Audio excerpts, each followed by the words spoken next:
Hello नमस्कार, कैसे हैं आप? मैं लेकर आई हूँ एक कहानी जिसे लिखा है मंजू जी ने।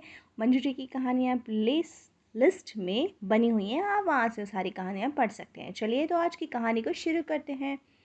कहानी का शीर्षक है समीर की दुल्हन का इंतज़ार। सुबह के 9 बजे थे। दरवाजे पर घंटी बजी। श्वेता ने अलसाते हुए दरवाज़ा खोला तो देखा सामने शांताबाई खड़ी थी। शांताबाई बोली, दीदी अब तक सो रही हो? कब से घंटी बजा रही थी? श्वेता ने जवाब दिया, हाँ शांता, रात को नींद नहीं आई इसलिए। चल एक कप चाय बना दे अदरक वाली पहले। शांता ने तुरंत ही चाय गैस पर चढ़ा दी। श्वेता ने चाय का कप लिया और झूले पर बैठकर चाय की चुस्कियां लेते हुए बाहर देखने लगी। भीतर शांता धीरे ही धीरे बोल रही थी, न जाने कब इनका इंतज़ार ख़त्म होगा। भगवान कुछ तो दया कर इन पे। श्वेता अतीत की स्मृतियों में खो गई। 5 साल पहले वो इस घर में दुल्हन बनकर आई थी, समीर की दुल्हन। समीर के साथ उसने 6 महीने बिताए ही थे कि समीर को अमेरिका से अच्छी नौकरी का ऑफ़र आया था। समीर नहीं चाहता था कि इतना सुनहरा मौका उसके हाथ से चला जाए, इसलिए अपने दुल्हन से वादा कर कि जल्दी उसे ले जाएगा वो अमेरिका चला गया। श्वेता कुछ समय अपने ससुराल में रही, जो कि एक गांव में था। हालांकि समीर के माता पिता का तो निधन पहले ही हो चुका था। समीर को उसकी चाची ने बड़ा किया था। कुछ दिन पीहर में भी रही, फिर दिल्ली अपने घर आ गई। दिल्ली में समीर ने खुद का घर बनाया था। वो दिल्ली के घर में रहना चाहती थी ताकि कभी भी समीर आए तो उसे ये ना लगे कि मैं नहीं हूँ। लेकिन आज 5 साल हो गए। शुरू के दिनों में समीर फ़ोन करता था और जब पता मांगती तो कह देता था, अरे पता क्या, मैं तुम्हें सीधे लेने ही आ जाऊंगा।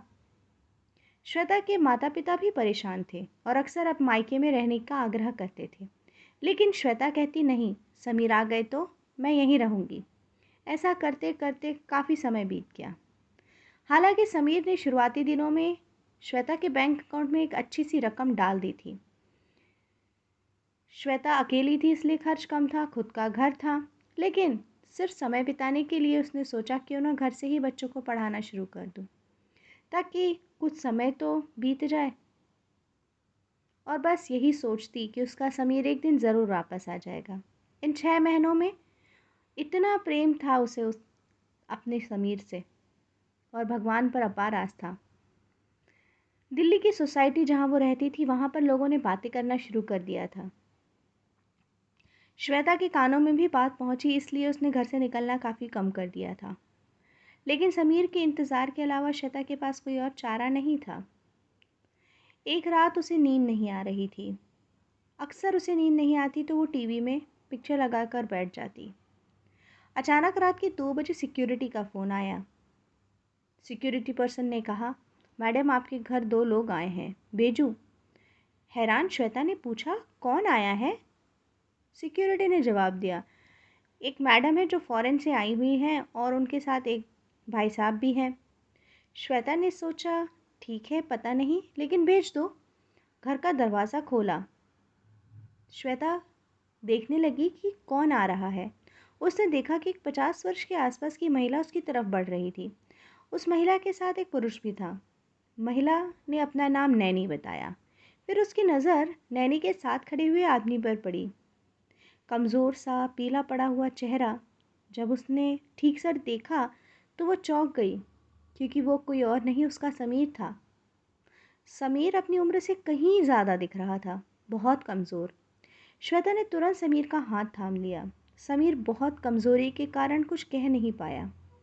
नैनी ने सिर्फ इतना बताया कि इन्हें अब बहुत थकान हुई है, लंबा सफ़र था और इनकी तबीयत बहुत ख़राब है, इन्हें आराम की ज़रूरत है। इसलिए श्वेता समीर को अंदर बिस्तर पर सुलाकर बाहर आई और नैनी से बातें करने लगी। नैनी ने बताया कि समीर उनका पड़ोसी था और उसे दिल्ली आना था, लेकिन समीर की इतनी हालत नहीं थी कि वो खुद अकेले यहाँ तक आ सके। मुझे भी दिल्ली आना था, इसलिए मैं उन्हें अपने साथ ले आई। नैनी ने फिर आगे कहा, श्वेता जी मुझे दिल्ली में काम है, लेकिन इतनी रात को शायद वहाँ जाना मुझे उचित नहीं लगता। यदि आप कहें तो मैं रात को यहीं रुक जाऊँ, सुबह जल्दी चली जाऊँगी। श्वेता को लगा था कि नैनी सब कुछ जानती है, लेकिन वो समीर को सिर्फ भारत लेकर आई थी। बाकी तो समीर ही बता पाएगा कि आखिर क्या किया 5 साल उसने। श्वेता समीर के पास जाकर बैठ गई। एकटक उसे निहारती रही। कोई बातचीत नहीं हुई थी क्योंकि समीर सो चुका था। सुबह जल्दी ही नैनी उठकर चली गई। समीर भी नींद से जागा और फूट फूट कर रोने लगा। श्वेता ने उसका हाथ मजबूती से थाम लिया। ग्लानि से भरा समीर कुछ बोल ही नहीं पा रहा था।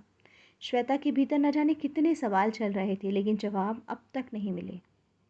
समीर ने चुप्पी तोड़ी, खुद को संभाला। थोड़ा पानी पीकर उसने अपनी पत्नी को बताना शुरू किया। उसने बताया कि श्वेता, मैं बहुत लालची हो गया था। यहाँ से जाकर सब अच्छा चल रहा था, तुमको लेने आने वाला ही था। तभी मेरे ऑफिस के एक दोस्त ने बताया कि कुछ महीने एक अच्छा काम है, कर लोगे तो जीवन संवर जाएगा, पैसा ही पैसा बरसेगा। सभी ने आगे बताया कि वो उसकी बातों में आ गया। काम बहुत आसान था। ऑफिस के बाद बस एक पैकेट को एक जगह से दूसरी जगह छोड़ना था। 5 गुना पैसा देने के लिए तैयार थे। मैंने सोचा विदेश में भी अपना घर बनाऊं और सीधा तुम्हें लेकर आऊं। लेकिन मैं नहीं जानता था कि उस पैकेट्स में ड्रग्स होते थे। एक रात मुझे पुलिस ने पकड़ लिया। तब मुझे पता चला कि मैं बुरी तरह से इस जाल में फंस चुका हूँ और मुझे 2 साल की जेल हो गई। जेल से निकलने के लिए मैंने बहुत कुछ किया, सारी कमाई खत्म हो गई। तुम सबको कुछ नहीं बताया क्योंकि मैं नहीं चाहता था कि तुम लोग परेशान हो। मैं तो वापस आ सकूं इतनी हिम्मत भी नहीं थी मुझ में। लेकिन नैनी जी ने सहारा दिया और उनके साथ उन्होंने मेरी टिकट भी करवाई। श्वेता, क्या तुम मुझे माफ़ कर सकोगी? तुम्हारे सपने सारे मैंने तोड़ दिए। मैं तुम्हारे लायक नहीं, लेकिन यदि तुम मेरा साथ दो और मुझे मौका दो तो सच कहता हूँ, 5 साल जो तुमने कष्ट सहे हैं सब दूर हो जाएंगे। श्वेता ने समीर की आंखों से आंसू पोंछते हुए कहा, मैं जानती हूँ तुम वापस आने ही वाले थे। मेरा मन जानता था कि तुम वापस आओगे, इसीलिए कहीं नहीं गई, इसी घर में तुम्हारा इंतज़ार किया। समीर, मेरे तो आंखों में आंसू भी सूख चुके हैं। बस कष्ट इस बात का है कि तुमने अपनी तकलीफ़ों में मुझे याद नहीं किया। काश तुम मुझे फ़ोन कर देते, काश तुम मुझे सब कुछ बता देते। खैर, जो बीत गया वो बात गई। चलो हम नई शुरुआत करें इस वादे के साथ कि सुख हो या दुख हम सदा साथ रहेंगे। दोस्तों, ये कहानी मेरी माँ ने लिखी है। आशा करती हूँ ये कहानी आप लोगों को पसंद आई होगी। यदि कहानी अच्छी लगे तो कमेंट सेक्शन में लिख के ज़रूर बताइएगा। चलिए तो मिलती हूँ नई कहानी के साथ, तब तक खुश रहिए, एंजॉय कीजिए, बाय बाय।